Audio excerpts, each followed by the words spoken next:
1857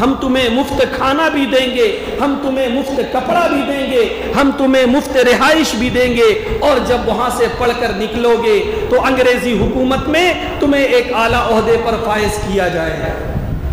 سمجھیے کتنی عجیب و غریب صورتحال تھی۔ لیکن علماء نے اور اس وقت کے دانشور لوگوں نے جب یہ حالات دیکھے تو پھر اس کے مقابلے کے لیے ایک بڑا کام کیا گیا۔ اس کے بڑے عظیم مقاصد تھے، بہت سارے مقاصد تھے، اس میں سے ایک مقصد یہ بھی تھا کہ مسلمانوں میں سے جو غریب طبقہ ہے، جو اب یتیم ہو چکا ہے، جن کے سروں پر اب سہارا نہیں ہے، اور انگریزی حکومت عیسائی مشنریز کے ذریعے سے جو ان کو نشانہ بنا رہی ہے، ان کے ایمان کا سودا کر رہی ہے۔ 1857 کا غدر ہوا ہے، اور پھر 1866 میں تقریباً 9 سال کے بعد دارالعلوم دیوبند کی بنیاد پڑی ہے۔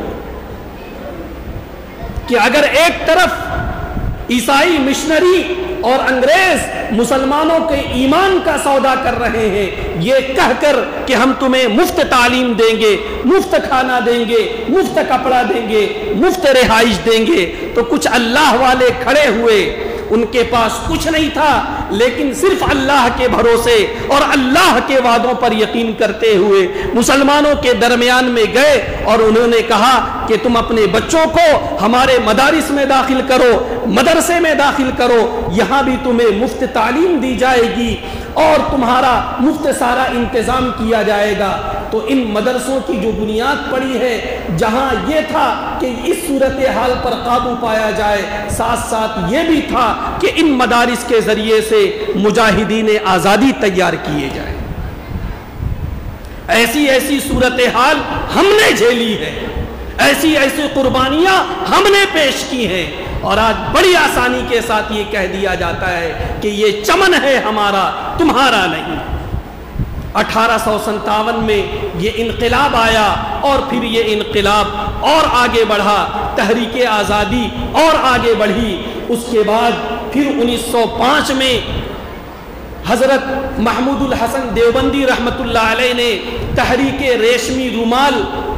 کے نام سے ایک تحریک پیش کی مسلمانوں کے درمیان میں،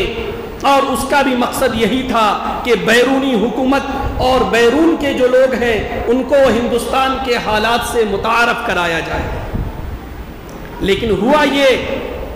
کہ اس راز کا بھی افشا ہو گیا، انگریزوں کو پتہ چل گیا کہ محمود الحسن نامی شخص وہ ہمارے خلاف بغاوت کر رہا ہے، ہمارے خلاف تحریک چلا رہا ہے۔ جب اس راز کا افشا ہوا، حضرت محمود الحسن دیوبندی رحمت اللہ علیہ کو گرفتار کر لیا گیا، ان کے ساتھ جو لوگ تھے ان کو گرفتار کر لیا گیا، اور پھر انہیں مالٹا بھیج دیا گیا۔ اس کے بعد یہ تحریک آزادی چلتی رہی، اور مسلمانوں کے بڑے بڑے رہنما دارالعلوم دیوبند اور دارالعلوم ندوۃ العلماء اور دیگر بڑے بڑے مدارس کے بڑے بڑے علماء اور فضلاء اس تحریک آزادی میں شریک ہوتے رہے، اور یہ کارواں اسی طرح آگے چلتا رہا۔ بالآخر 1947 میں ہمارا یہ ملک آزاد ہوا۔ تو میرے بزرگوں، یہ 200 سالہ تقریباً یہ پوری تاریخ ہے۔ اس پوری تاریخ میں مسلمانوں نے لیڈرشپ کیا ہے، مسلمانوں نے رہنما کا فرض انجام دیا ہے، مسلمانوں نے اس میں قیادت کی ہے۔ ضرورت اس بات کی ہے کہ آج کم سے کم ہم اپنی تاریخ سے واقف تو ہوں۔ آج ہمیں پتہ ہی نہیں ہے، جب مجاہدین آزادی کا نام لیا جاتا ہے، فلاں کا نام لیا جاتا ہے، فلاں کا نام لیا جاتا ہے، ہمیں اس پر کوئی اعتراض نہیں، لیکن یہ بہت بڑی بے وفائی ہے کہ جس قوم نے اور جس قوم کے علماء نے اور جس قوم کے رہنماؤں نے قیادت کیا ہو، آج اسے فراموش کر دیا جائے۔ میرے بزرگوں، ہماری اولین ذمہ داری ہے کہ اس تحریک اور تاریخ سے ہم واقف ہوں، آنے والی نسلوں کو واقف کرائیں، اور اس سلسلے کی جو اہم کتابیں ہیں ہم اس کا مطالعہ کریں۔ ابھی کے جو حالات ہیں وہ چھوڑیے، انشاءاللہ حالات بدلیں گے، یہ جو تاریخ ہے کم سے کم وہ محفوظ رہے، لوگوں کو یاد رہے کہ مسلمان کبھی بھی بے وفا نہیں ہوتا، مسلمان جہاں بھی رہتا ہے وہ وفا کرتا ہے، وہ عہد و پیما کا پابند ہوا کرتا ہے اور وہ ملک کا وفادار ہوا کرتا ہے۔ اللہ سے دعا کرے کہ اللہ تعالی ہمیں اسی عزم اور حوصلے کے ساتھ زندگی گزارنے کی توفیق سے نوازے، آمین۔ وآخر دعوانا ان الحمد للہ رب العالمین۔